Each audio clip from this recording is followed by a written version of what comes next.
Hi there. Thank you for downloading, listening to, and watching the Lean Into Artcast. This is a show where a couple of visual storytellers get together and take on various topics that tend to cross one's path when you go on this endeavor of communicating with images. We think hard about this stuff, so you will too. My name is Jerzy. My name is, I just cruise. I cruise through the whole beginning, and then I get to my name. Zoom. And it's my name, right? I say it all the time. Jerzy Droz. I'm a cartoonist and teaching artist, and the other host is... Hey, I'm Rob Stenzinger, and I am a teaching artist who also focus a lot on user experience and developing interactive stuff. Good to see you again, Rob. We had a rebroadcast last week, but this week we're back with another live episode and revisiting a topic that we'd like to come back to every once in a while, like as a sort of a palate cleanser. We've been doing a lot of sort of deep diving on storytelling topics. Time to back away and say, what are we consuming as from the perspective, I mean, we're going to do it. Anybody who's listened to this show for any amount of time knows that we're going to do it in a lean into arty way where we don't just go like, yeah, I like this game, it's cool. we habitually come at these things like, how does this reinforce or bolster or add to our many choices as visual storytellers with other projects? How does this inform the other work that we do, right? Reading, watching, playing. In the second half of the show, we're going to talk about revisit our obstacles series, or we're going to talk about like some obstacles we've been encountering, namely this thing called chaos that we're swimming in right now, right? And that, by the way, when I laugh like that, for those who don't know, I also laugh at things when they're truly terrible. Not because I'm trying to diminish them, but because, like, what else could I do? Life is so absurd sometimes, Not that I would like. Maybe that's why villains laugh, right?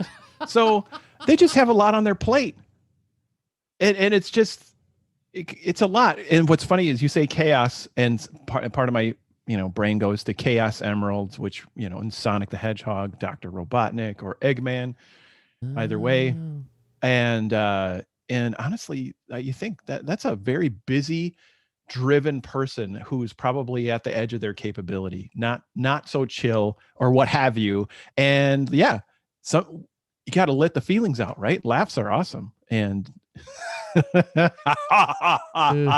bad guys, no, bad guys, no, they know. Villains find a way to make it sustainable. Yeah, I mean, I've received some critiques of my laugh in that direction in the past. They've compared it to some other laughing villains, so it could very well be. All right, well, I think it's time that we play the music. And this is where we get ourselves revved up for the first part of the show. We'll have some dreadful music for the second part of the show. Reading, watching, playing, Rob. Where do you want to start? We've been interacting with a bunch of things lately. Just a quick thought about how when we have experiences, I don't know, so many ways to phrase stuff get used in different contexts. So like consuming media. I am not Pac-Man or Miss Pac-Man consuming stuff. It's like, but we all have this in our day-to-day experiences, right? There's the things that you do to sort of rest, refuel, rejuvenate, or just somehow escape whatever you're doing. For a big chunk of your day, it's probably then bookended at some point by looking into another world of fiction or nonfiction. And this stuff affects and informs us. And I find it interesting that, and a lot of times we don't know, it's not a one-to-one. But you experience all this stuff, and it comes out as far as like, oh, now I'm more excited about robots because of this story, and I'm thinking more about robots. And so all of a sudden, robots show up in my doodles or sketches or warm-ups, or maybe fully formed as a character in a story or something. And it's not a one-to-one, but I just think it's it's fine to admit that, right? But you get in this world of two where like admitting this too much, or if people aren't ethical about how they, well, if you just take from some media and then just copy it, right? We're not talking about that. But gosh, aren't everyone's profiles full of disclaimers of opinions are my own, or authors are like, don't send me ideas, Yeah. Yeah. And it's kind of like we're saying the world sends us ideas and we're reading, watching, playing stuff, and we're, it ends up in the art somehow in some way, directly, indirectly. And anyway, I just think that's, I don't know, that's a whole probably topic in and of itself. Yeah, yeah. It reminds me of an interview I saw with Ron Friedman, TV writer for many years, but this interview was surrounding his work on the G.I. Joe cartoon, and someone said, like, were you intentionally trying to create like a Reagan's America style cartoon? And he's like, I don't think so, but I was living in that time, and we respond to the times that we're living in. It makes its way into our art. It's like not all of this stuff is like we can't exist apart from that. We can't live in a pure place where that contact doesn't have some effect on us. And so yes, this consumption is not just like letting a fire hose run through us. The consumption is we're encountering something and we're letting it work on us. I've really grown to love that phrase lately. Is like letting the stuff do the work on me, without expectation. I have a very natural media thing to mention that's totally related to this. I've been rereading Diamond Age, which has a subtitle, A Young Lady's Illustrated Primer. And it's so it's a book by Neil Stephenson, very future looking, and saying that, so what if one of the ways our society progresses is big cultural upheaval toward some of the dominant models in human history. So a few civilizations like China and the Western world and a little bit in between, they sort of form new tribes, new sort of nations, and have this in an era that, so they're emphasizing their sort of classical beliefs and culture in an era of high science and lack of scarcity in many ways, because there's, it's because everyone has access to some type of quality of, low quality to super high quality. There's still scarcity of some kind, but like matter compilers. And so if, if your bed mattress is no longer a thing, then you can recycle it and have a new one pop out of the matter compiler, or a sandwich or other stuff, right? So it's really interesting that you take something so forward looking and so different what if framing, yet elements of its time still weave in elements of how even let's see, and it's tough to know, like with some artists, especially Neil Stephenson is a mind-boggling genius in a variety of ways. I think he's the dialogue and the settings and the plot and the points, like he is a great writer, and I like to just consume his stories just to learn from it, and I get excited, going on these adventures with the main characters and stuff. And probably the main character is Nell, this young girl growing up in an impoverished situation, abusive household and all that stuff, and it's following Nell as she grows up and encounters this primer, which it brings a kind of very powerful education in this advanced object, this book that is way more than a book. It's like a very advanced computer, also connected with this virtual improv actor that is able to, provide characters and voice for much of the book. So it's a combination of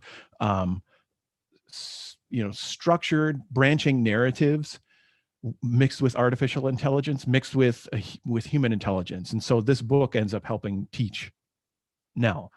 And it's so many forward-looking things. And like, so if you want to say, well, if a test of your creativity is your originality, and like how much, and so what's originality? Is it,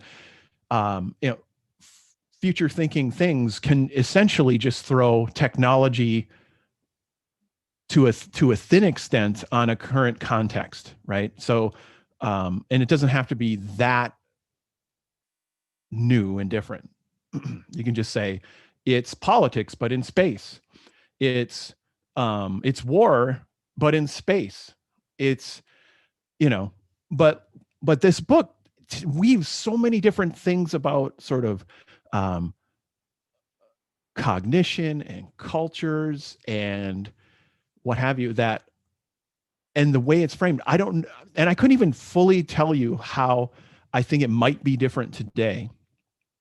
But I think elements of how, just going through, more time, like 25, the book came out in 96. So that's the other thing too, is like these topics, like 3D printers that, they're cool, but like, they're not matter compilers, and, they're starting to get fairly common, but like, this is incredibly fun, forward-looking fiction, right? And I don't know. So I guess I've made that point where it's just kind of clearly so many things informed Neal Stephenson as a creative person, right? That he wove into that story. And even with all of his powers, elements of the time do show up a little bit. And, what would be an example? Maybe it's just simplified view of cultures, or like if it was being presented now, I think the idea of borrowing ideas from different cultures might get dealt with differently, right? Because cultural appropriation is a huge concern. And I don't know, like, I don't know what would be different, but like, even sort of framing of gender identity, right? There could probably be more of evolved ideas woven in. So probably more put toward inclusivity. And there's definitely a lack of African culture in the book. Huge, like that I guess that stands out quite a bit. Anyway, it's an impressive book. And like when an artist can sort of put you in a place that, it's still human, it's still emotional, it's still fascinating, but it's so plausibly different than where we are right now. And it's very impressive work. And like it works in working in hardware concepts, software concepts, and art, creative process, emotional development, psychology.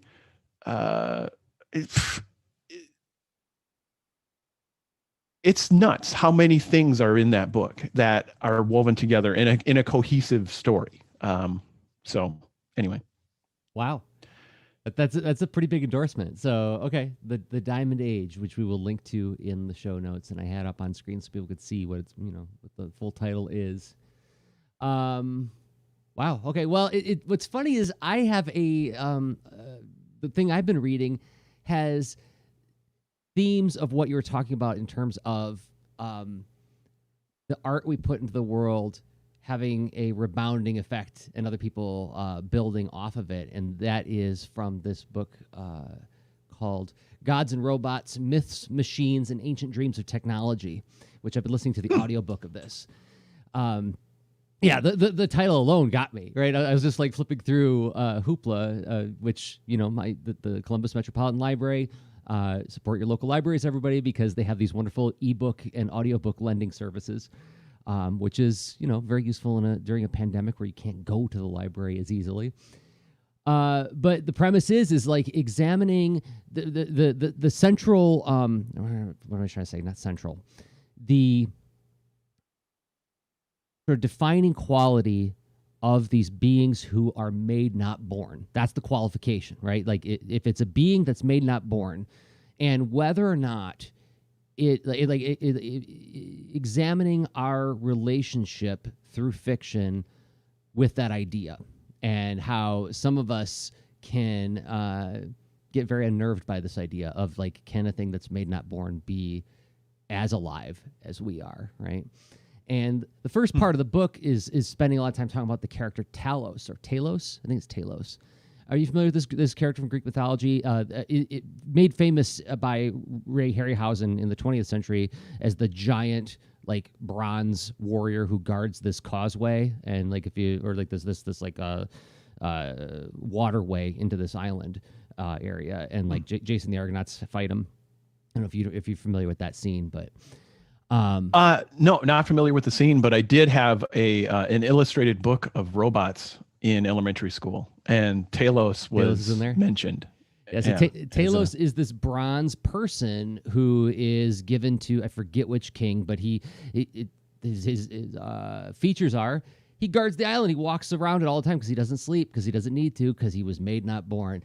And he can, if somebody invades, he can grab them and hug them, and he can make his torso, super hot and just burns people to death. Yikes! Yeah,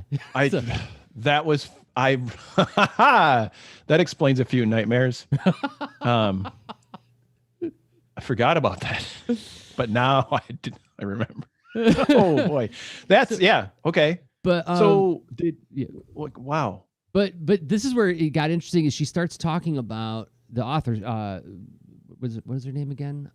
Adrienne Mayer starts talking about how right away the character starts getting interpreted through different Greek stories, and like there's different stories of how he's defeated. Like the main thing is that there's like a knob on his heel that if you open it up, like the fluid, the ichor that keeps him alive will drain out. Like there's a sort of a tube of ichor that runs up his whole body, and like that's like his sustaining and animated fluid.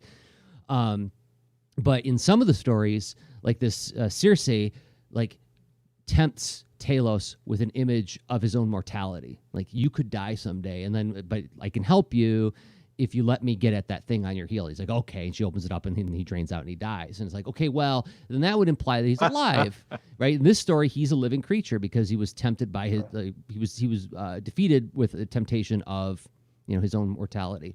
But in other stories, that's not how he's killed. He's killed by like some other trickery where they get at his heel. But the other thing is that like when he's guarding the island, he walks up and down the shore. It's like, well, how is he going to stop like invading ships? Well, he could pick up giant rocks, just throw them at him, right? He throws and so in a way, he's fiction's first surface to air missile system, right? Like he could take out anybody by throwing these rocks at him. And Talos has been used for a lot of different stories since, and even the U.S. military has a guided missile system called Talos, based on that idea of this early, warrior who could throw things from surface to air. So it's like you put something in the world and it has a trickle effect, and other things are going to be affected by it. That was like the thing I was picking up on when you were talking about the Diamond Age. But it's just a fascinating sort of like, she does a lot of plugging these ideas and these stories and showing how they emanate in other stories. Of course, she brings up modern things like comparisons to like the Terminator movies, Star Wars, et cetera, et cetera.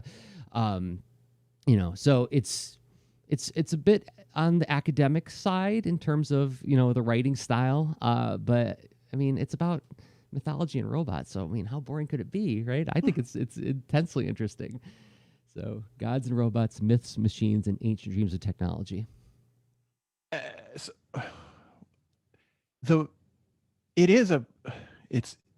fits with this whole idea that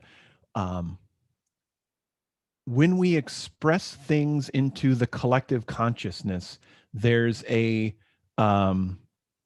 it all becomes symbols that we interact with and relate to and find new ways to express. And sometimes it's one-to-one. It's like, okay, the name Talos, hey, guess what, you're not participating in our copyright law, Greek folks, so watch me use this word one-to-one.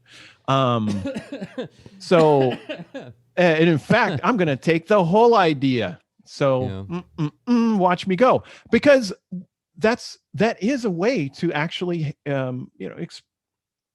that's a useful thing to pass ideas and have others re-express them, and get their own skills and maybe new insight, just because they are a different being working with that. It's not going to be a perfect copy. We can't perfectly copy. Right. So yeah, I don't know. That's an interesting theme so far. Yeah, reading, watching, playing. Who knew? But that's just us being us. All right. So what about watching? What have you been watching, Rob? Well, let's see. A variety of things. So I think an interesting thing that came up on my Instagram feed is like someone was sharing, like, you know how sometimes people take a picture of their television, right? And maybe have a lot of commentary, maybe not much. So here you go. Someone took a picture of like a short clip of a video of someone getting biffed hard by a giant foam windmill, right? And I'm like, where's that from? Why is this? Oh my gosh, it's funny. I'm watching it a few times. And then I start doing Google searches for like giant mini golf course. And stuff like that. Like, where is this? And it turns out there's this game show thing called Holy Moly, game show, reality show, hybrid thing. And it's really funny. It looks like it's like American Gladiators meets mini golf. Is that what it is? It is. It's so funny too. Where if you, again, like, so that's the first impression I saw was someone on Instagram shared a little clip of this person trying, because so the gist of the thing is, like, you have this, and I'm sure I'm probably the last person to learn what Holy Moly is, but you have some funny announcers facilitating, hosting this it's a, what do you call that? I should know this. Like, it's a bracketed tournament. They have a mini tournament every episode, and so you have a lot of competitors who then compete against the remaining ones, who compete against the remaining ones, until there's a winner, and they compete on these really elaborate, expensive American Gladiator like mini arenas, where each mini arena is a miniature golf hole, right? And what you just saw on the screen is someone getting biffed by a by an outhouse door, with a guy in a lucha libre costume popping out of the outhouse. Okay. So anyway, it's super. If any of this sounds like your kind of silliness, just watch it, relax, and laugh. And sometimes you see really skillful stuff, but a lot of times there's something for that whole, like, you have to try something that's, physically challenging to get past, or, humorously risky. And if you fail that, then you get a stroke penalty on the hole. And anyway, okay. It's not that complicated of a game, but it's a joy to watch. So it's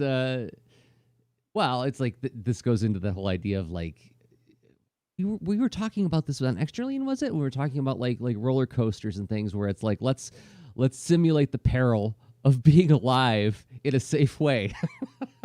It's like you go on a roller coaster. Why? Because I want to feel like I could die, but not die.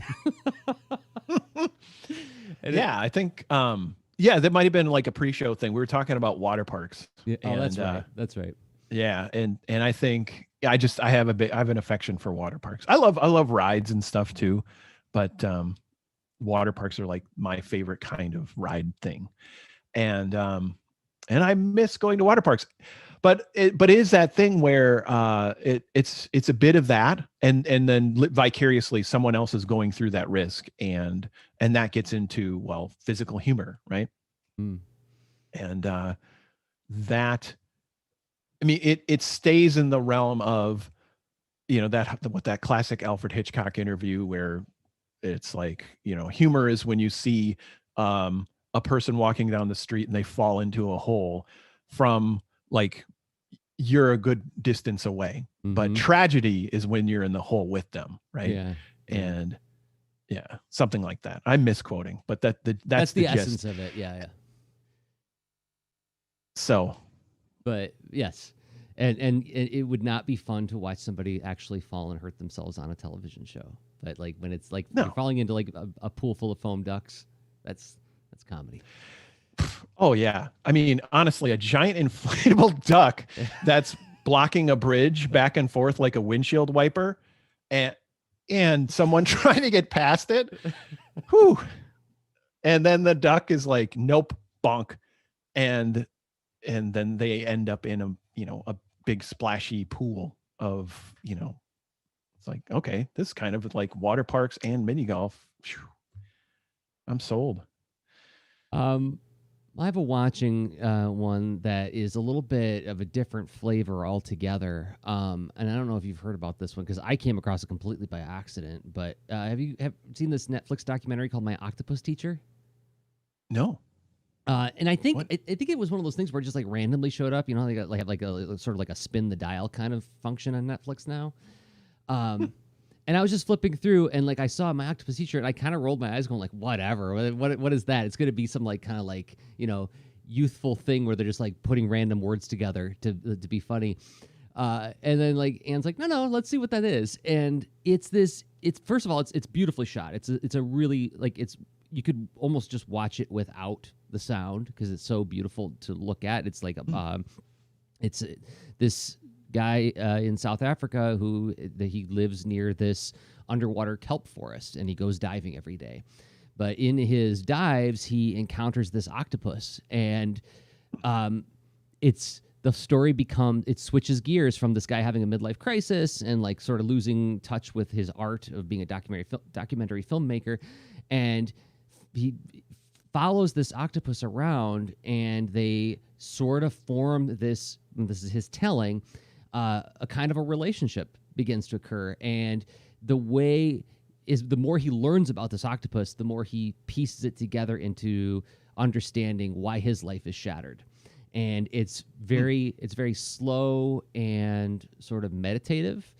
It's definitely something that watch with the lights down. Sort of like I highly recommend you watch it like in bed with the lights down. But I will warn you that it gets emotionally intense toward the end. There was a point where Anne and I were like clutching each other's arms, going like, "Oh no, no, no, no, no, no." But it's very sweet and poignant, and it's like sort of examining the human condition through learning more about the wild. And also there's like an undertone of learning compassion for all living things, which I get very excited about, right? Like as somebody who thinks that animals are awesome and we should treat them better than we do, it's nice to see a story where somebody doesn't have that relationship and they learn that relationship. So yeah,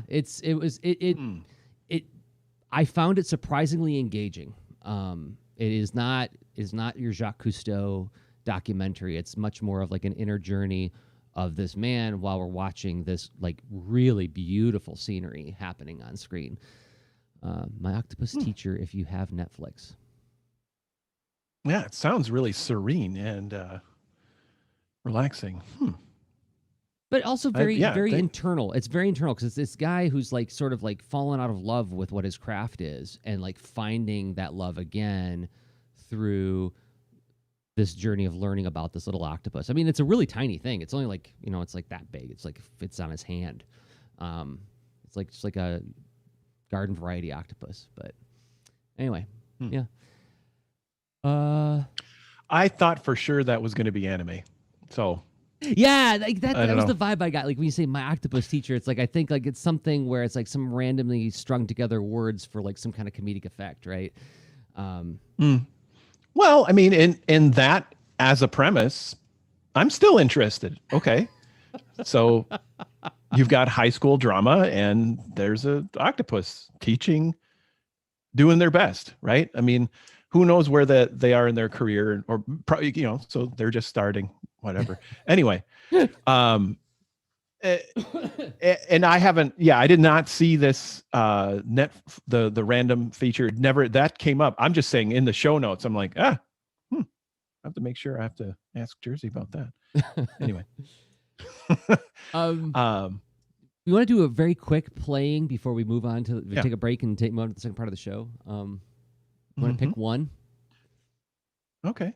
So what so you one for each of us? I mean, because I'm Sure. really curious. Like, you say you want to play a certain game. Yeah, yeah. This is What's on up my with that? list. This is on my list to do after CXC this year. So I mean, I'm in, and we'll talk about this in the second part. Is like I'm in like this like hard burn right now of getting everything ready for CXC in 2 weeks. But after that, it's like okay, I'm gonna have presumably some breathing room. I would like to play something again, and this game came across my radar, and like the moment I heard about it, I was like, I'm in. This I haven't. Longtime listeners of the show know that I don't get excited about many video games. Like I'm waiting with bated breath about Metroid Prime 4. I love the Metroid series, but like there's never been another one that like really gets my blood pumping. And then I learned about this game called Guacamelee. Have you heard of this, Rob? Yeah. Oh my gosh. Yeah. Let me just play the and trailer. I can't even tell you why I haven't played it yet. So, but Let's see if will it play the trailer. Yes. will it? Drink bucks. Look at this. Good. Really clever art style. Yeah, it's like Samurai Jack, but with a Lucha Libre wrestling hero, and all of this. Super Turbo Championship Edition. And there's this cute chicken. Oh my gosh. That's all I need to know. You got like super cool Lucha Libre hero who's fighting in the underworld against all of these monsters who are like sort of designed with this like sort of Day of the Dead aesthetic. And there's a cute chicken that somehow gets involved and helps you. Don't tell me anymore. I take my money. I'm ready to play. And I was reading articles about it. The moment I saw the trailer, I was like, what? And then like I was reading about it. It's like, oh, it's also a Metroidvania in that it rewards exploration and, finding hidden things. I'm like, all of my switches are getting flipped on this. So yes, I have not played it. I'm excited to play it. And I will play it as soon as I'm, done with this big project I'm working on right now. So it does look really good. I am curious. I feel like a few years back I played some demo version or something, and I just never, came back around to it. But yeah, it looks awesome. One game. Let's see. What's a quick mention? So I know I've mentioned that I've been playing Borderlands 3, and it's I've finished it and was like, well, now what? Is it going to be great to play through again or what have you? And I did start a replay through, but then this is always one of those times when I'm on the lookout for like what to do next. Am I going to, get downloadable content?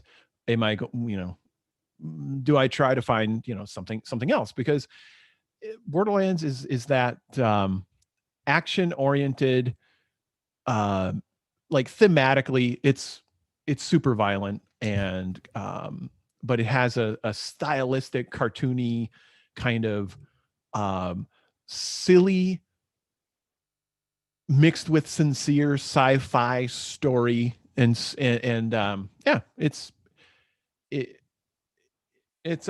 I've found it very very entertaining, and the characters I think are part of what sells it, where it's fun to see them just do what they do and talk with each other and stuff like that in the middle of, or in between going through super wild, violent action scenes where you find loot as, new enabling capabilities, right? So you upgrade your shields and your weaponry and other tweaking attributes as you continue to level up and upgrade and what have you. So it's got a variety of those like well-tested feedback loops and mixed with the randomity and the treasure and stuff. So I think if you're into that and you like the first-person shooter things and what have you, it's a blast. It's a really, really well-done game because it sprinkles in just enough story to have context for what you're going about doing, and it keeps that tone light enough, right? Because it's super violent. So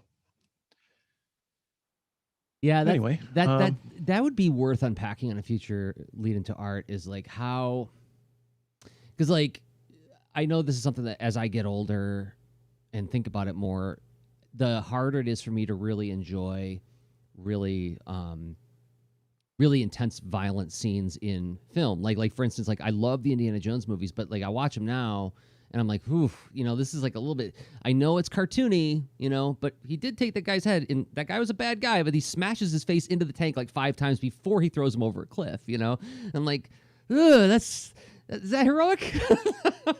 I got mixed feelings on this thing now, but like there are times where like I feel like the cartooniness is just the right amount, where it has it does the visceral thing to me, where it gets my testosterone all like tweaked and like animal victory, jump on the thing and smash it, and but at the same time doesn't feel like I'm getting into like kind of like awful places in my mind. Does that make sense?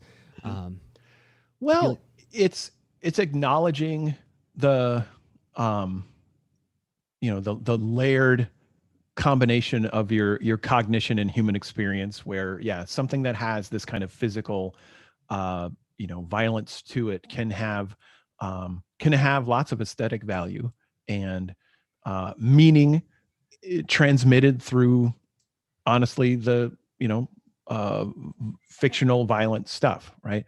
And I totally get it, but at the same time, there's some kind of mix for me too, and maybe it's just getting older. It's also honestly, my relationship with my wife, Kate Shield Stenzinger, she is not as into that kind of entertainment. So it helped reset me, like for over 20 years now, where I'm like, oh, I'm starting to see another perspective, different tastes and all that.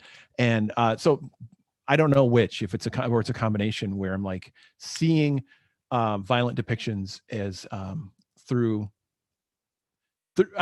more sensitive eyes, right?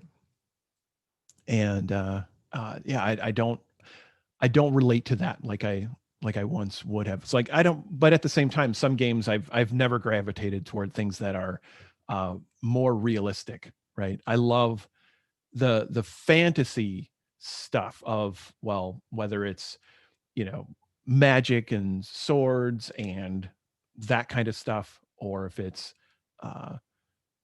science fiction or any kind of mix of that. It's if there's enough fantasy and enough amped up reality, then it's somehow I let that in, and I feel more comfortable with that. But not enough fantasy, it bums me out. Yeah, like I remember when I saw Goodfellas for the first time, and like some of those scenes just like really like just jolted me, because like this was real. It felt more real than like say like Luke's hand getting cut off in Return of the Jedi or something. All right, well, do you want to take a break and then come back and talk about some chaos? Okay. Yeah, let's do that. Okay, well, we're going to take a 1 minute and 30-second break to thank some people who make this show possible, and then we'll come back and talk about like another entry in our obstacles series. But before we get there, let's thank some people who support us on Patreon. Yes, patreon.com/leanintoart is the website. And what is it? That's a way for you to give us a monthly upvote. If you like what we do, if you believe in us and what we make, you can consider supporting us for as little as $1 a month. You can also cancel at any time. You don't have to do it on an ongoing basis. You could just do a one-time contribution, then, bail out at the end of the month after you've availed yourself of the behind-the-scenes content. But I want to thank 5 people who have been supporting us on an ongoing basis. And first up, Becca Hilburn. Thank you, Becca, for believing in us and what we do. You can find Becca on Twitter and all social media at Natto Soup. And Chris Watkins. Thank you, Chris. It means a lot to us. And Catherine Sugru. Thank you, Catherine. You can find Catherine on Twitter at CatSooGroo, KatSoogroo. These will all be linked in the show notes, by the way. And Ashley Knapp, longtime supporter of the show. Ashley has been a guest on the show before. Thank you, Ashley. It means a lot to us. And Carrie Goebel-Billick. Thank you, Carrie. Carrie is also Mushin Girl on all social media. And you can join them all at patreon.com/leanintoart, where you will find all the shows we make, as well as the extra leans, the shows we record monthly, only for people who support us on Patreon. Those posts become an open mic thread where you can talk about whatever you want in a safe space with fellow leaners, and it gets you access to the Lean Into Art Discord, which we'll talk about at the end of the episode. So patreon.com/leanintoart. Thanks to everybody who supports us there. It means a lot to us. Thank you so much. Okay. Now, we had our joyful part. Now our intense part. Yep. So they played it low. All right. Second part of the show: obstacles, chaos. We had a talk recently off mic, just a social connection, and we spent a lot of time talking about. It's like it just seems like this year we're just managing a ton of chaos. Where do we want to start with this? Chaos is an obstacle to the work, certainly, right? Well, let's see. If you think think about it's, the what do you mean about, like, what is chaos disrupting? What is your normal? How do things go typically? If this has, like, 2020 has been a very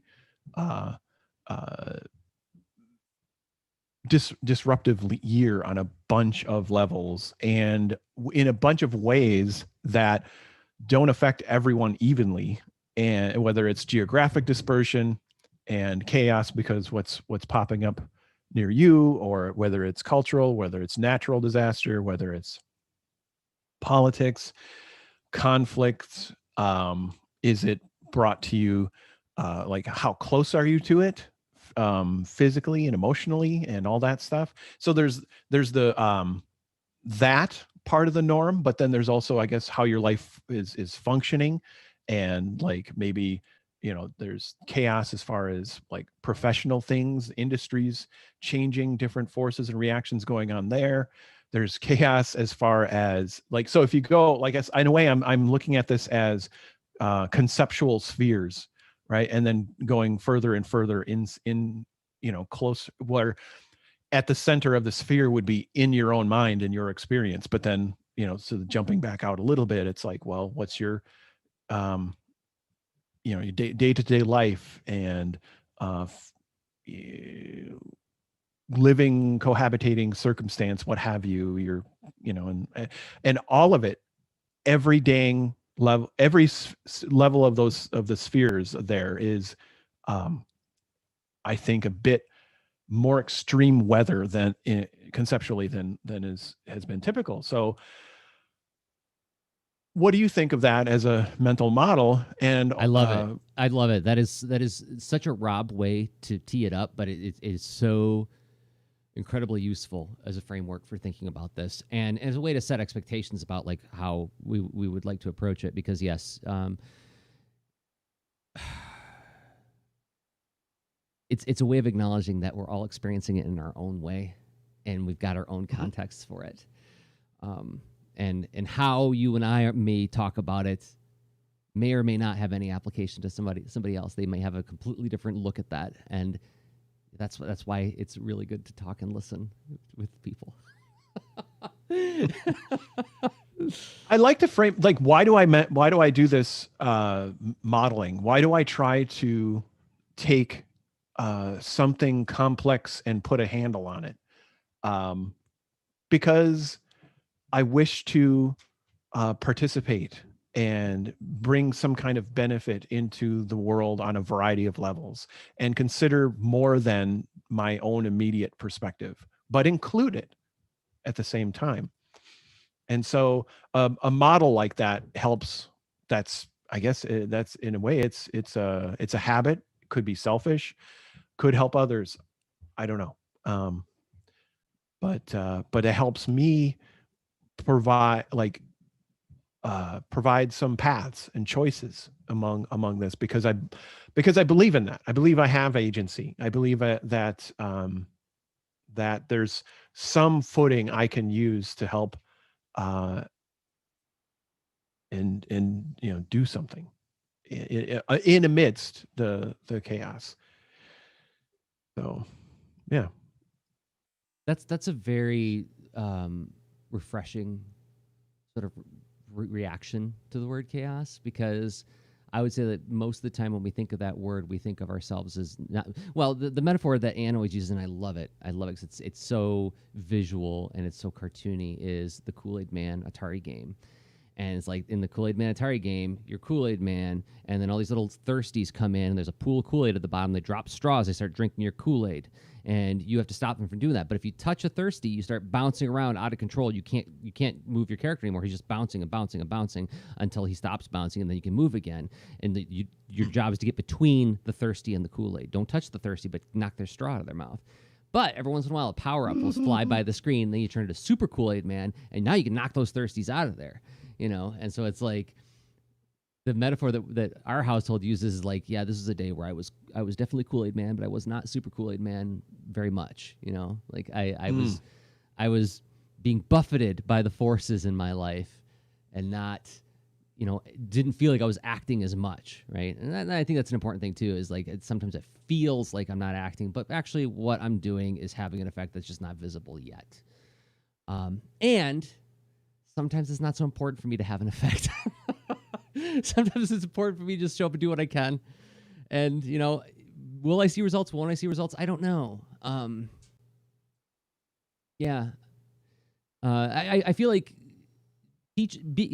working as a teaching artist has given me a gift, a very specific gift that's helped me encounter chaos. Is that like a classroom experience is never the same thing. It's always going to have its own dynamic by virtue of the fact that it's always different people. And I can always show up with an intention, but once that intention meets the room, anything can happen. And I always try to meet the moment. I don't always know if I did, and I don't find out sometimes till way later, until I'm talking with a student who's in their 20s. It's like I taught you like 9 years ago, and now you come back and you say something to me that had an effect on you, and I get to have this wonderful gift of like, wow, that sounds really wise. Well, you told it to me, Jerzy. Whoa, I did. Wow, the young Jerzy was smart. I get this wonderful confirmation that what I did have a positive effect on another human being, right? So when I'm in times like this and I'm just showing up and doing my best, I am comforted by the fact that, well, I don't know if I'm at the moment today, but I might have, and I might not know until I'm in my 60s, And that's okay. So I like that. So essentially mining your experience for when you are reminded of those times of your positive effects, your outcomes, that you're making what you believe in happen. And I think it's worth holding on to that when you're, because in those realms of like so you can observe and feel distant from different kinds of chaos, right? In those spheres, in that model. I don't know if that's where the model kind of breaks down, where if sure, this is part of a bigger dynamic, but it's happening a block away, right? Okay. So it actually permeates multiple levels, and you're connected to this very personally. And so personal experience and feeling of chaos is where I think it's at its most, it's everything. Like it can feel distracting and unempowering and alienating, lonely and frustrating. And like chaos isn't always the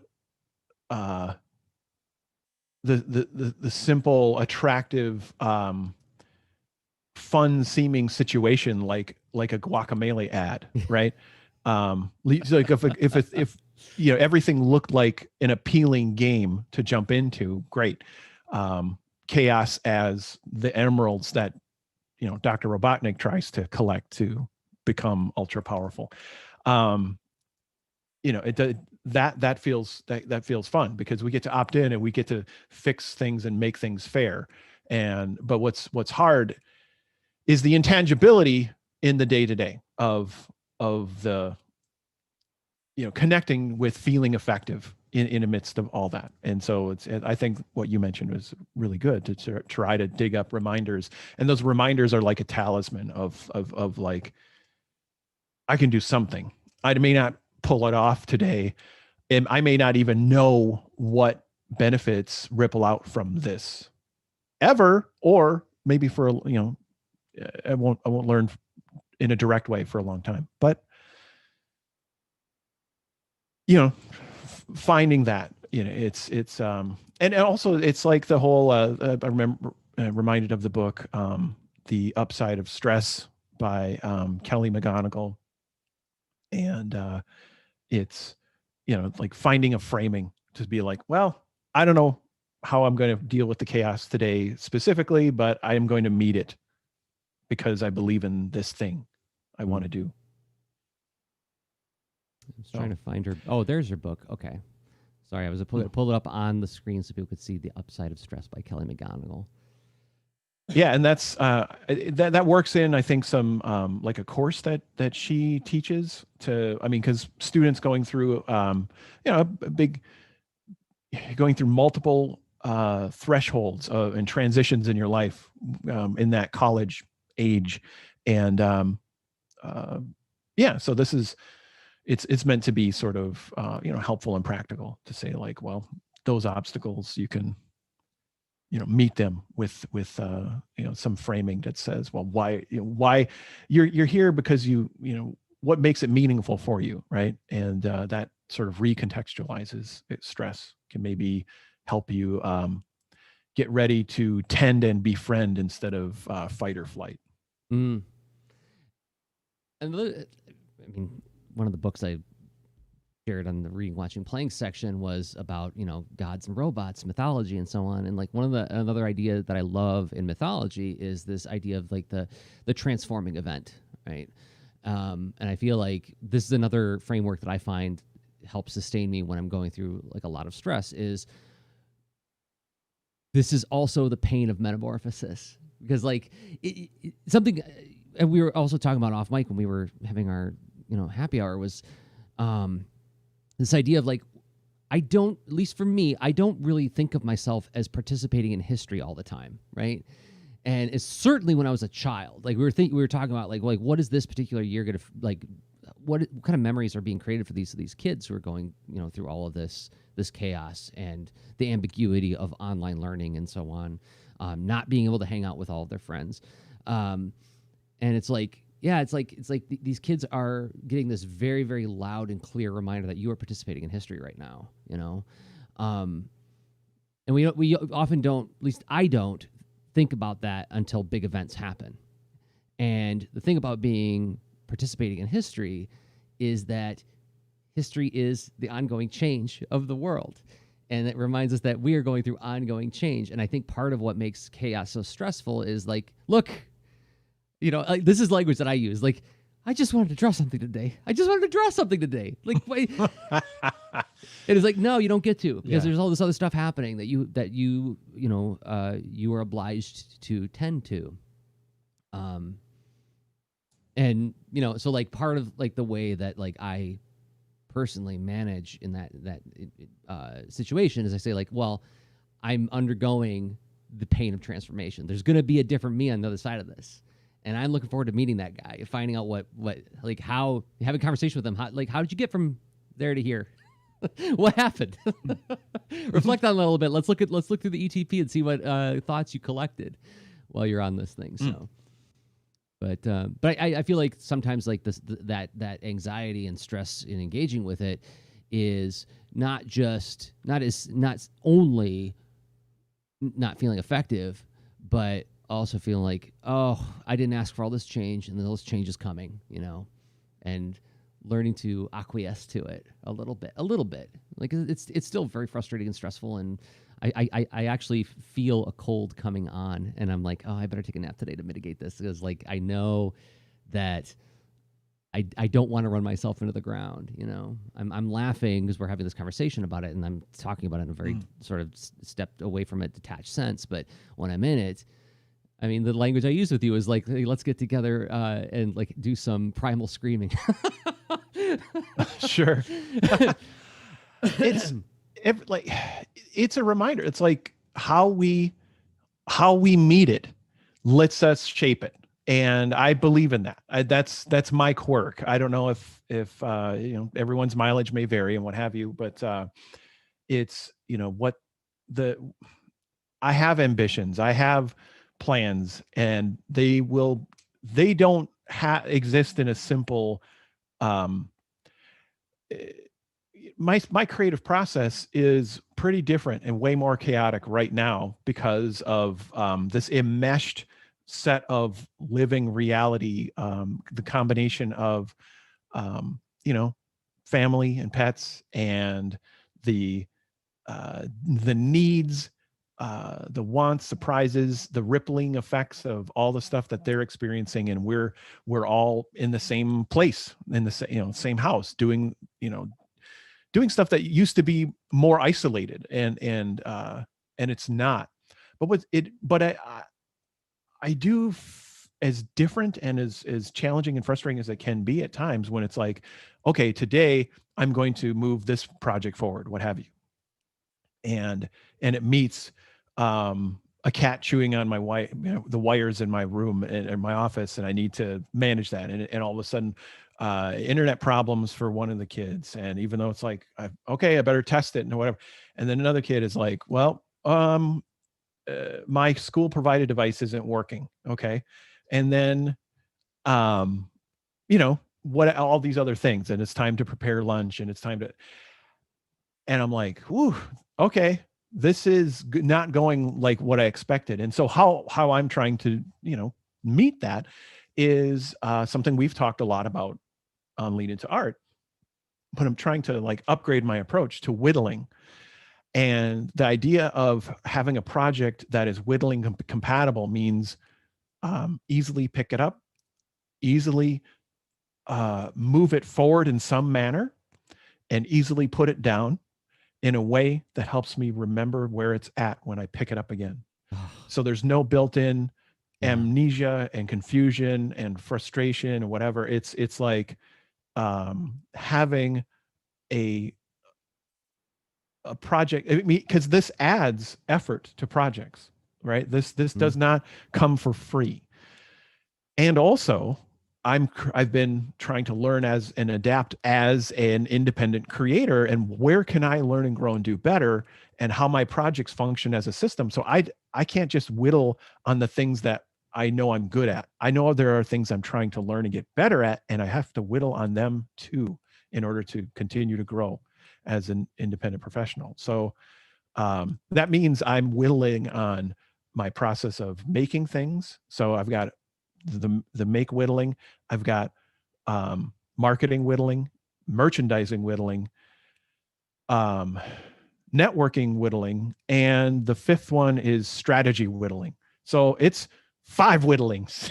Oh my gosh. And so among that, it's like every bit of it to me, if being able to move that stuff forward with my professional endeavors, my portfolio career, if you will, it takes that. So and I guess that's part of what I'm bringing to the chaos and trying to mitigate, because in a way chaos is, I mean, it's more the feeling than the circumstance. The circumstance is just, you know, brings a lot of surprises, but that's just because I wasn't noticing some things, right? Sometimes, you know, the chaos is just me being awakening to a situation, it entering my awareness where I was oblivious, and now it's a part of my model of the world where it wasn't before,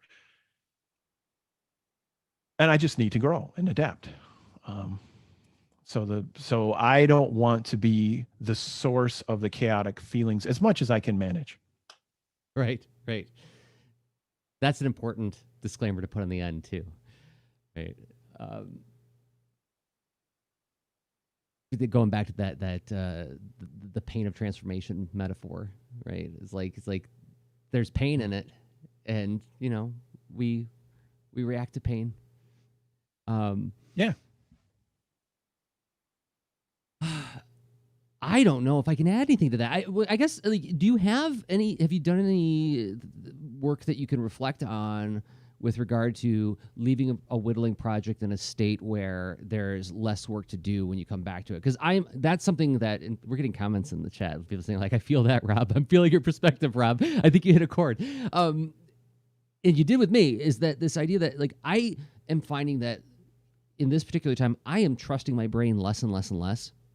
And if I don't capture something on paper, even if I have a very clear recollection of the conversation that took place, I don't trust my mind. And I'm like, I need to see a record. And it's the same thing with, because I'm doing the most infinitesimal amount of whittling on some drawing projects.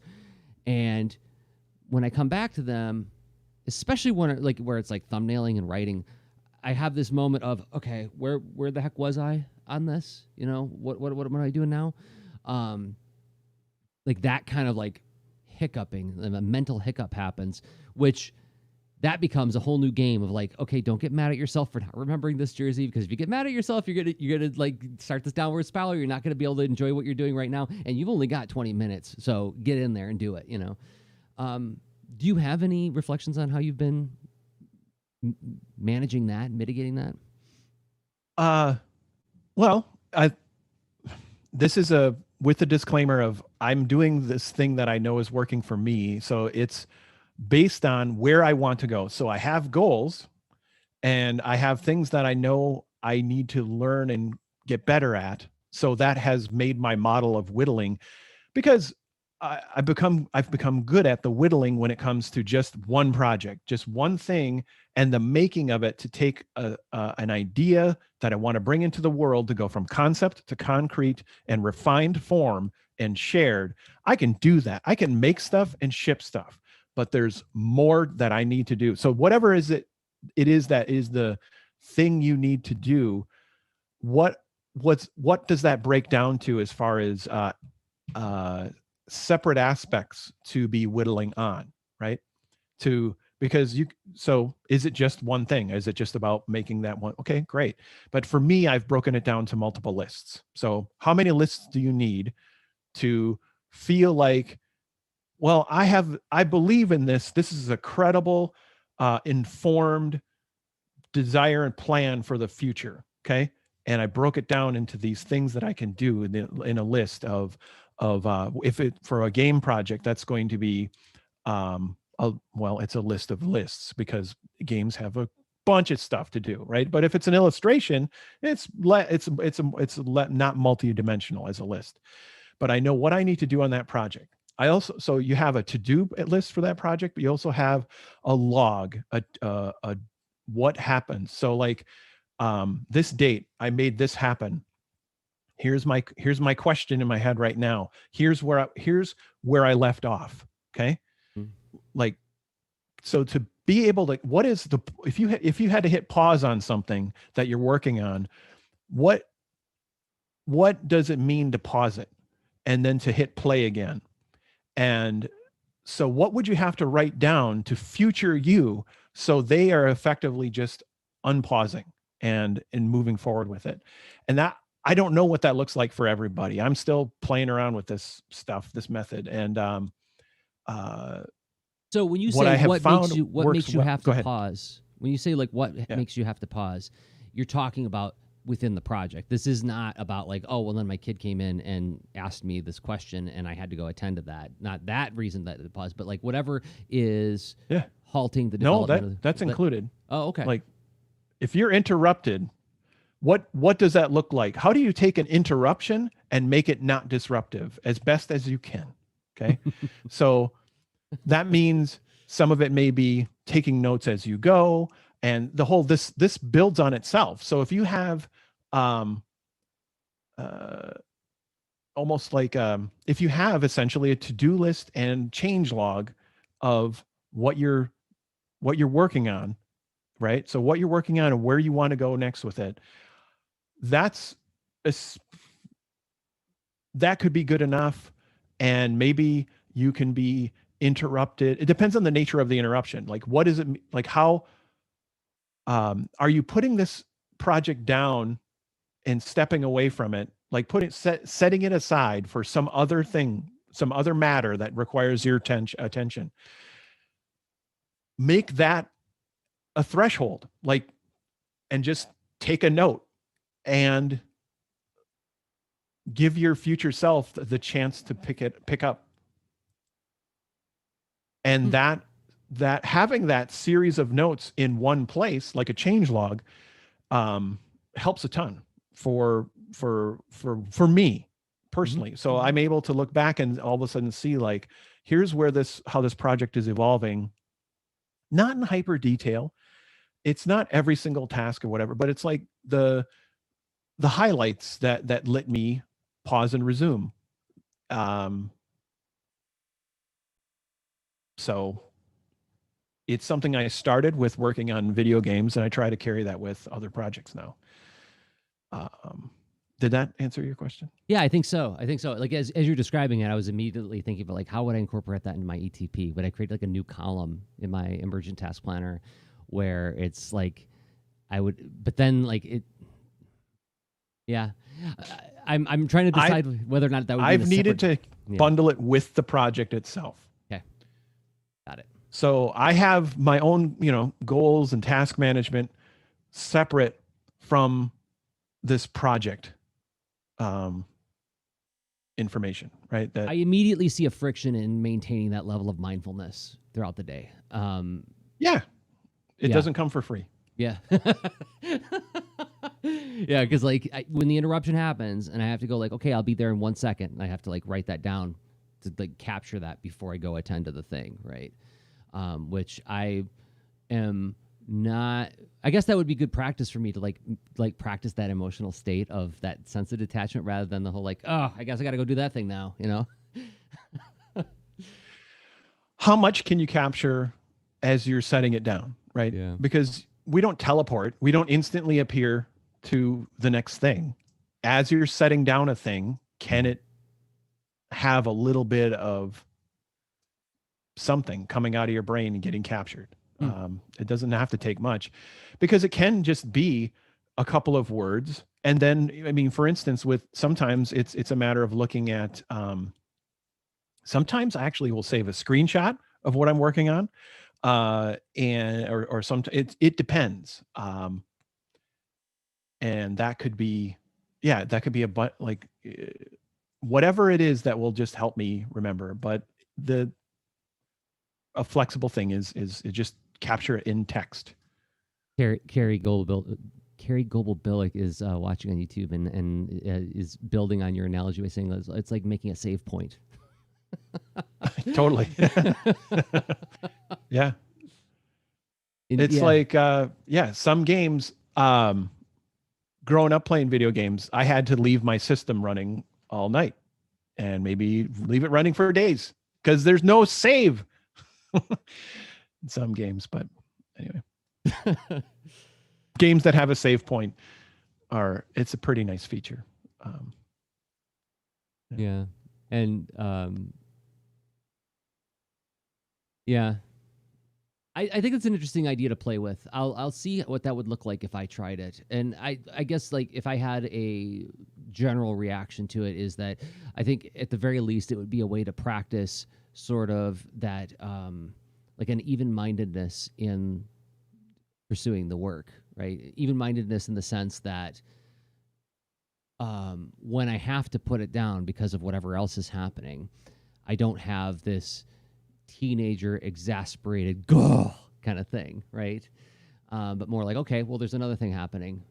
I'm gonna put this in. The most chaotic classrooms I've ever had is when I was teaching Clip Studio Paint, because everybody's at a laptop, and when they can't do something on the screen, they can't continue working until I help them figure out how to fix whatever's not working right on the screen, right?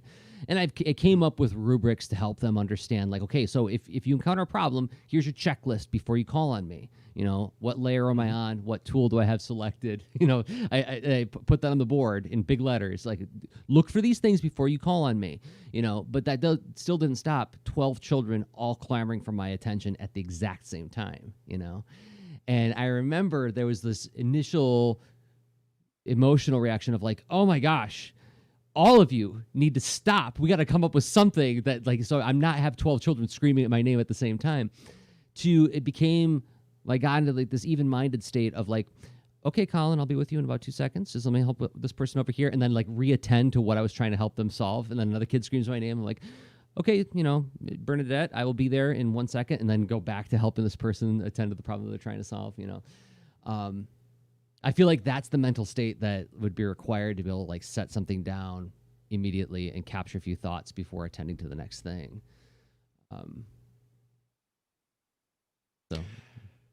And for me, that I need to write something down. I need to do some kind of capture. And ideally I put that in one spot because it does act like a save point at that point. But then sometimes text doesn't work. Sometimes I'll record a video, or sometimes I would have a screen captured video for like, this is a weird bug. I don't want to write all these words down, right? Here's what happened. In the notes, see the video, right? That's it. And that is like when I'm wrapping up for the day and I don't know what the next day is going to bring, right? So there's moments where you can write a really good save state, but in like the most rapid disruptive situation, you could hopefully give yourself a breadcrumb, just an arrow pointed toward that. Arrow, happy face, arrow, angry face, something, right? Just give yourself a clue that future you can pick up the clue and be like, okay, this, you know, maybe there's more effort to piece together and resume, but hopefully it lessens the frustrating aspects of the picking it up and putting it down.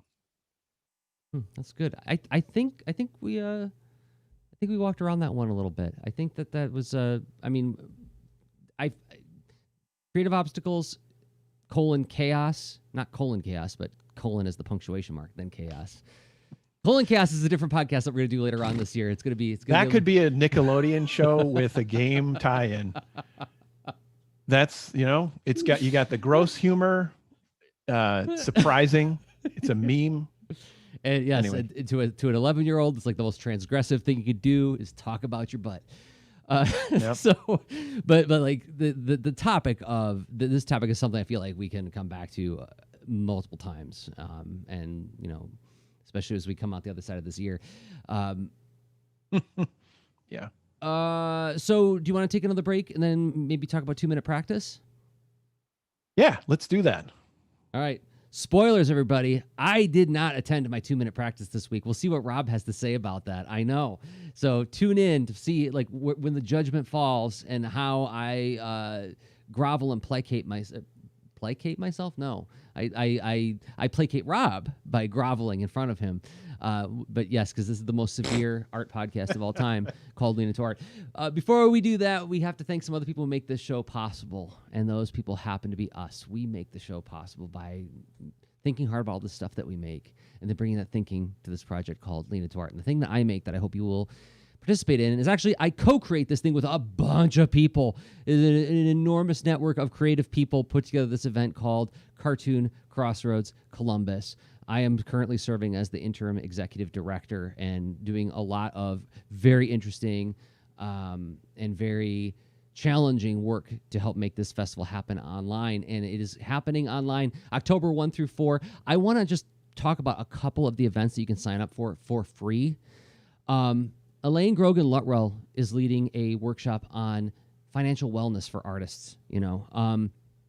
Balancing my books was not something that came with my interest in talent for drawing. That was something I had to learn over many years of failing and heuristically learning and doing a little bit of reading. But Elaine is a dynamite presenter who is going to lead an interactive hands-on workshop where together you will walk through, what you currently have, how you currently work, and build a plan towards more financial wellness as an artist, making your work more sustainable.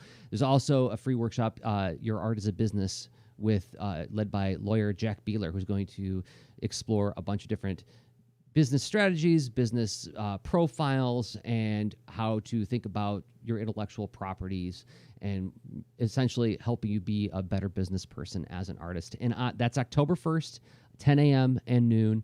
And then on October 2nd, Elaine is coming back to do a workshop on portfolio careers, how to build multiple revenue streams for yourself so you're not dependent on one particular thing that you do. And this is something Rob and I talked about a lot on Lean Into Art.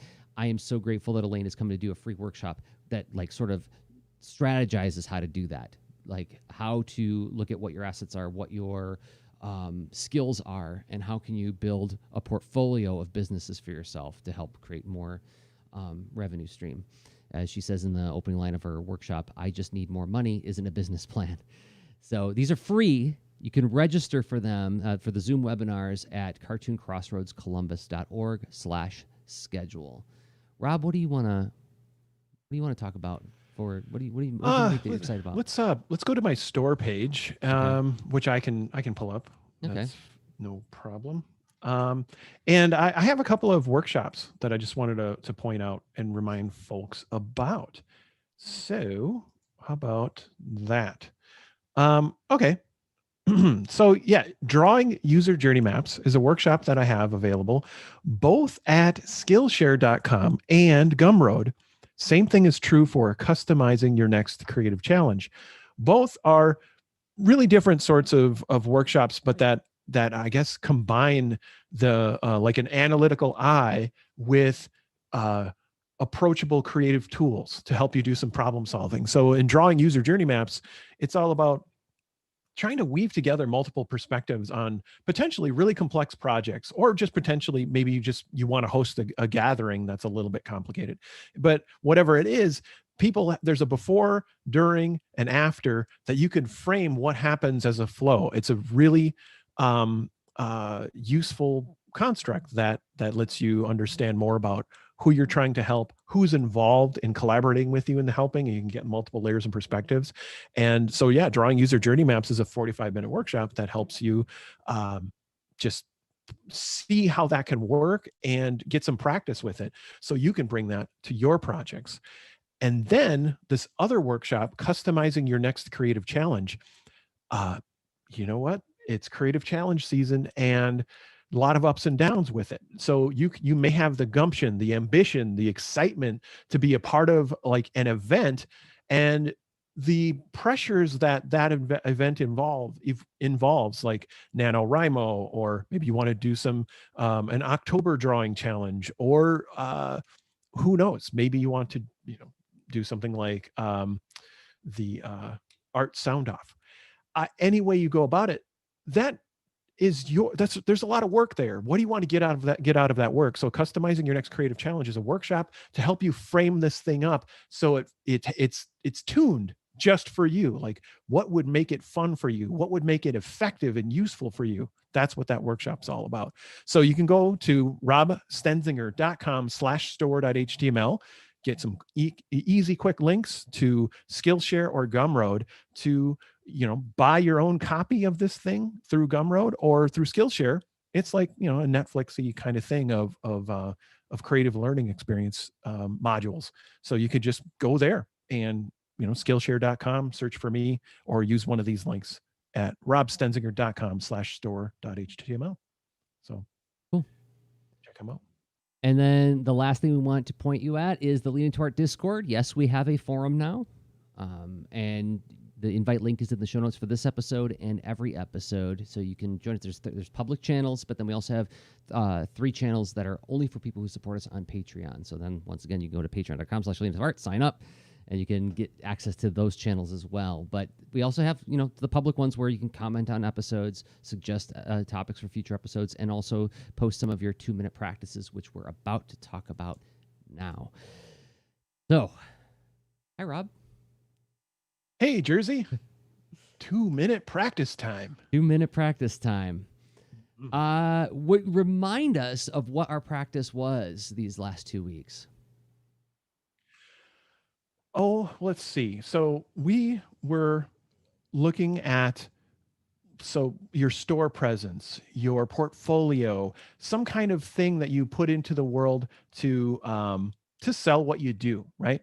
Could be one thing, could be lots of things, but just to take a look at that with like an editorial eye and see what stands out to you as some way to evolve it. And that whatever you have time in 2 minutes, if you have 2 minutes and that works for not just finding the things, but maybe mapping out, doing some sketching, whatever works for your process. Maybe it's just doing a classic, running a highlighter over stuff and seeing, giving yourself more focus for how you want to improve it. But maybe you don't have the actual, you're just identifying the problems, not necessarily solving them yet. It is only 2 minutes after all. Yeah. Although last time we talked about it, I set that trap for myself that I often set when I'm thinking about like managing projects. Is I said like, well, if it's 2 weeks of 2 minutes, then you're only doing it Monday through Friday, you're really looking at 10 minutes of effort. Is that right? No, it'd be 20 minutes of effort, right? 10 days. And so I was like, oh, I have an abundance of time. And then my plan met the road, and I didn't wind up doing any entries or any practices at all. Now I could step back and go, wait, look, I'm really busy right now.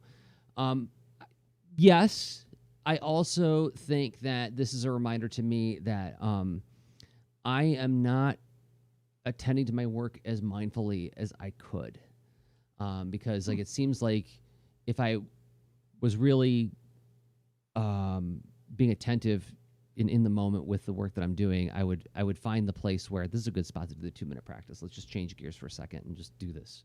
It was designed to be an inexpensive practice. And it is, but the practice itself has a huge effect, right? If there's a promise of something fun, who knows coming out of it, right? Nothing that's probably going to get turned into a product directly, but enough to be inviting. So I'm wondering, was there something about this practice that just didn't seem so intrinsically motivating? You are very wise. It was certainly it was speaking to something that I am very personally insecure about, and that is writing text. I know I have a lot of issues with writing in passive voice. And this has been especially been revealed to me this year as I've been doing jobs that require me to do a lot of more text writing. And so to quote Dan Mishkin, has often like been an enormous help to me in writing like pitch copy. He said like, some high school teacher really got to you, Jerzy. Somebody really did a number on you, and you write like somebody who's performing for a high school teacher. And I'm like, yeah, I know I do. And so it's something where I feel like I know it's a problem. I know it's something I need to level up at. And I think that that aspect of this practice made it more daunting for me. It made me less excited about taking it on because I know it's something I'm so, and like, even when you phrased it up as like just highlighting some areas that you think like whatever you can manage in 2 minutes, had I thought about it that way, I probably would have gone at it. I would have been able to make time for it. But the thought of sitting down and looking at the text and trying to figure out like, how do I write this sentence so that it's more clear, more concise, and has some kind of emotional weight in it, that felt like a big thing. It made it feel big. Huh. And that's a bit of my how my theory of, as far as how I frame the 2-minute practices, where I think if there's something intrinsically tempting and interesting and motivating about that given challenge, or if it's connected to hangups or demons and frustrations, or just some kind of greater context that it just hangs as something negative, that I think, I mean, those practices, there's one word that we use sometimes in user experience design, when you think about when you analyze a task and there are points that things don't work so well, that could be friction, right? So there's friction for that task. And that's where, I just had a hunch to say, I wonder if there's friction for this task, because there was for me too. I did not do this as many times as I wanted to. I don't mind doing it, but it doesn't call to me. It doesn't, it seems administrative, and like a chore, an unsatisfying chore. So even though I really, really need to do this, and Same. because all my different presences and whether it's books I have online, the games I have online, the workshops I have, every bit of it could use some freshening from time to time. When you put a thing into the world and it sits on a threshold of it's merchandising. It's that thing that someone can find. It makes it findable, but then the experience of exploring what someone found, it's well merchandised if it helps inform them and bring them through whatever level of confidence is appropriate to then proceed to learn more about it, or to buy it from you, or to reach out to you and say like, well, yeah, I want to work with you. And it's based on this coaching thing or what have you. And that is a really important functional aspect of providing what you provide to the world. So yeah, you made the thing, but the merchandising is a big deal. Marketing is also a big deal and may relate to this, right? But like, that's where I sort of distorted the challenge a little bit. And I used a 2-minute practice to generate ideas for making an ad for a guitar fretter, right? And then I did print out a bunch of my other product pages and portfolio pages. And I intended to do a bunch of 2-minute practices on those, but I only did one. And so like I did 2 practices in 2+ weeks for this. And I think part of that too is I had plenty of friction when, picking this up, right? I mean, because only 2 minutes, so the cost of the task is inherently low. The cost of the task is low, but there's another cost that I didn't. Yes, the time cost is low. But if I say, well, talk to somebody that really you find loathsome for 2 minutes, right? Yeah, it's only 2 minutes. The cost is really low, but the emotional cost is so high. So, yeah, that's a good point. That's the other dimension, which I don't think we've fully, engaged with that. No, in practice reflection. the part of me that loves to solve problems is like, this is a solvable problem, right? How do we make this more palatable? How do we make this more like intrinsically motivating? Because like, yeah, you can step back and say like, this is something I need to do. And I go, yeah, I know it's something I need to do. You know, you need to work out a budget for your business, Jerzy. Yeah, I know I need to do that, but oh, it's so boring. You know, how do I make it so that I want to do it? You know, and yeah, I know we've got this narrative that we've been using for a long time is like, you know, no pain, no gain. Get in there and just like, you know, muscle through the thing.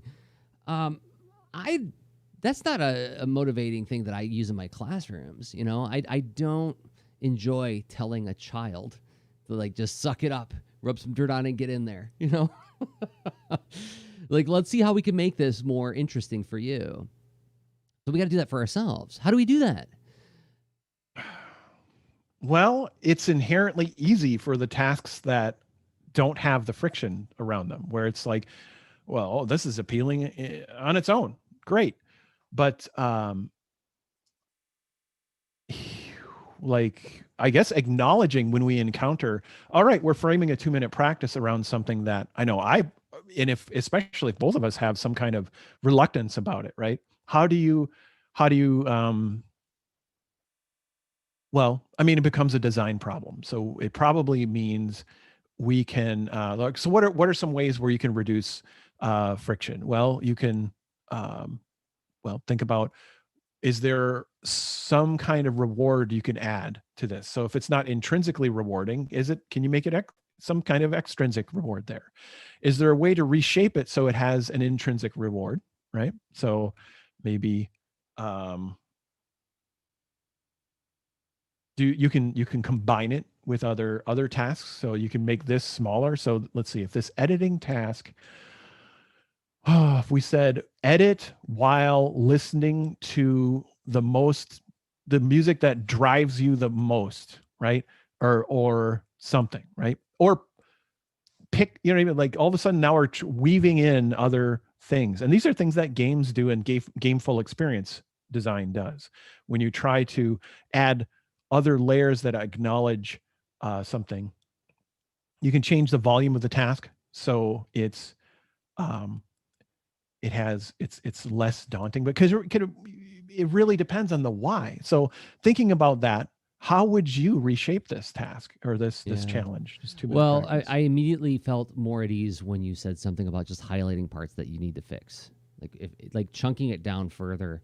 I think part of it, when I talk about like how big it feels, part of it is it's the ambiguity of not knowing. I don't have the context yet through skill acquisition to know what I actually need to address when it comes to my writing, right? And I will after I go through it. Now that's an intrinsic motivation, but it doesn't knock down the bigness of the thing. But when you say like, okay, well, what's the absolute minimum you could do? What if you just highlighted parts that you know are problems, but you don't have to actually like articulate the problem yet? Oh, well, now this is suddenly a little bit more manageable, and now I can actually knock down a bunch of it and reduce it in size, and then come back. Okay, now let's pick maybe 2 of them. Can you look at 2 of them and say and identify and articulate what the actual problem is with those sentences? What if? Is there a way to set aside the idea of hunting for problems, and what if it was hunting for strengths, right? Mm-hmm. So where is the positive? What is the strongest positive thing? Like, so if you did a printout of one of your product or portfolio pages, and then, so I actually have PDFs of this I can switch to on my other monitor also, but this, let's see, what was this other page that I did more marking up? Here's another way to look at this. So instead of problems, what if it was about goals and the things that you love about this product or portfolio, and you're finding the positive things, the things you love and believe in, and all of a sudden then that could help fuel something else. Anyway, so that's another way to instead of hunting for the problems and the negatives, which may inherently not feel great, you're putting this into the world for some reason that you believe in and care about. So what if that, like with that in mind, looking at the product page and saying, this is what stands out to me, like why I care about this. Oh, it's the cute animals, it's the big action, and it's nonviolence, and all of a sudden, and then if that's what pops into mind after 2 minutes, all right, with the intent that that positive inventory could then be used for saying, well, and how could I now emphasize this better, right?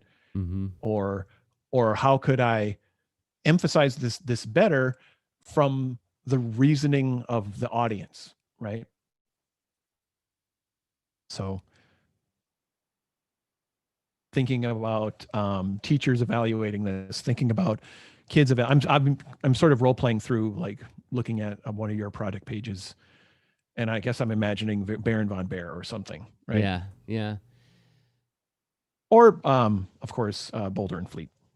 You're pointing to something that we've kind of talked a little bit about in the past, that shame on me for not connecting these dots, but like when you, like as somebody who is a teaching artist, part of my job is to break down this big thing called making comics into like grokkable, digestible, understandable little modules, right? Like this is what a syllabus is. A syllabus is a bunch of units to help you build a broader and more comprehensive understanding of a thing.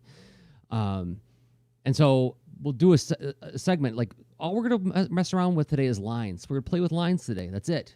It's like, well, what's this got to do with comics? Well, we'll have a deeper understanding of line, which will get us to a broader understanding of like how lines can be deployed in a lot of different ways in comics. And maybe we'll do some little other exercises to help you understand that, so that this doesn't seem like such a pointless thing. Well, let's play with word balloons for a while, that kind of thing.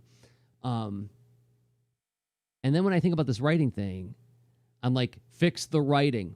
And then I get that panic sets in. Panic is a strong word, but like sort of like a resistance kicks in of saying like, but I don't know where to fix. I don't know how to fix this problem of passive voice and stringing together too many pieces of thought into like an incoherent sort of paragraph.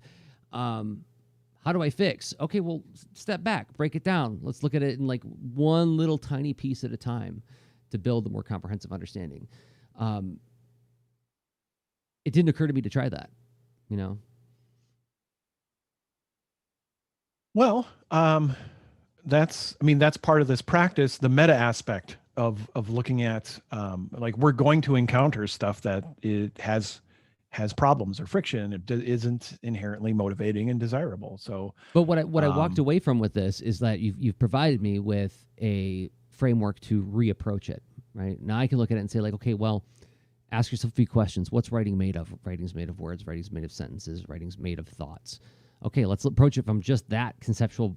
Let's just think about thoughts for a second. Let's write down things we're excited about. Like you said, like looking for the positive things, looking for the strengths. Well, it reminds me a little bit of one of the things you've described as your dialogue writing process is, and I may not get this right, but it's when you're thumbnailing. And you hear the sort of rhythm and tones and the emotion of a character going and someone else going and someone going yeah. And it's like roughly in that area of looking for the I guess the feeling behind like why are you putting those words out? So yeah. I think that was a useful looking back at this, both the practice as a process and this previous one. But what about, so are we thinking about doing a revised version for the next practice or just sort of set that aside for now because it's a little bit of a can of worms? No, I don't want to say like, oh, this, well, actually it's okay to say it's a can of worms. It's okay to say this is difficult. I immediately felt like a thrill of like, no, that means we have to confront it. Maybe not. Maybe we do set it aside just for a second and say like, okay, let's save up some energy and come back at this one again with the equipment that we put on through this discussion. And maybe do something that's a little bit more intrinsically motivating, something that's a little bit more fun and playful for us and doesn't have as much friction. Let's see. What have we been doing recently? So this was a writing one. Before that, we had making some noise, and then we had flipping through familiar pages and grabbing things that have meaning for us, noticing our posture. So we haven't done one where we're doing any drawing for a while. It's been a while. I mean, a few months. So I think drawing is a good idea. Do you have a practice in mind? I have a practice in mind. So I used to do this. Well, I still do this exercise in my classrooms where I write a line of dialogue 3 times, and the line of dialogue is always what no eggs, what no eggs, what no eggs. Just because I like to get a classroom of children all shouting out loud, "What no eggs?" But then, and I say, okay, well, let's read them as a group, and we always read them the same because why wouldn't you? It's the same dialogue. And then I just change the shape of the balloon. I make a smooth balloon in the first one, a pointy balloon in the second one, and then a drippy balloon in the third one. And we read them again. What no eggs? And they shout the second one, "What no eggs?" And the last one's like, "What no eggs?" And it's to demonstrate just like how a shape in a line changes meaning, and we hear different voices when we change the shape of the line. What if we did something like that as a practice, is just playing with line to communicate emotion? Pick a feeling of the day and represent that emotion in line. What does that emotion feel like? Reporting on the capturing. So there's actually a bonus reflection element to this too. I'm totally building this on the fly, Rob. Is by just giving yourself a check-in for the day. Like, how did today feel? And giving yourself a couple lines to represent that feeling. So this is going to be something that's cool. It's a way you're visualizing emotion and journaling in a way, but it's abstract. Yeah. Okay. Yeah, and this could totally be something I just add to the bottom of my ETP every day. So it's something that would have zero friction for me to do. With the book is open next to me all day anyway. Nice. So it's in the line. It's whatever. So it could be a tiny line. It could fill a page if you want. Mm-hmm. Yeah. 2 minutes. Could be on a sticky note. Okay. Could be. This day had a lot. It started out stable, but then it had a bunch of ups, and then eventually went down. Right. This day was like a prickly thing that every time I made contact with it, it was painful. Somebody came along and provided help when I needed it. And I've got a warm feeling. Right. That's a shape, though. I'm actually making shapes instead of lines. But what does a warm line look like? I'm not sure. But 2 minutes, you can scribble out a couple lines. You can reflect on it, test out a few lines. Mm-hmm. That sounds like a lot of fun. I probably won't avoid that. Okay. I know I won't, because this is something that I do feel a lot of intrinsic motivation on, in terms of I want to be capturing more of my qualitative data in my emergent task planner, and I haven't been doing that as much. This would be a very painless way for me to do it. So, this sounds super fun. 2 weeks. So, yes, let's try 2 weeks again. All right. See what happens. All right. See you then, Rob. Well, see you then, Jerzy. All right. And by the way, everybody, we collect these segments as its own podcast called the 2 Minute Practice. It's at leanitoart.com/2 practice. So you can also subscribe to that. So you can just get that bit and not have to go through the whole front end of the video and audio for that. So we did a podcast. Thank you, everybody, for participating, downloading and listening, hanging out in the chat. Thank you, Rob. Thank you, Jerzy. It's a lot of fun. Got 3 podcasts in one today. It really did. It really did. Yeah. All right. We record the show usually weekly at leanitoart.com, patreon.com/leanitoart, and we stream it all on all of our platforms and the Discord. So you can follow us everywhere where there's the name Lean Into Art. And until next time, I have been Jerzy Drozd of leanitoart.com and Jerzy Drozd on Instagram. And I've been Rob Stenzinger of leanintoart.com, and I'm Rob Stenzinger, places like Instagram. Okay, bye. Show notes for this episode can be found at leanintoart.com.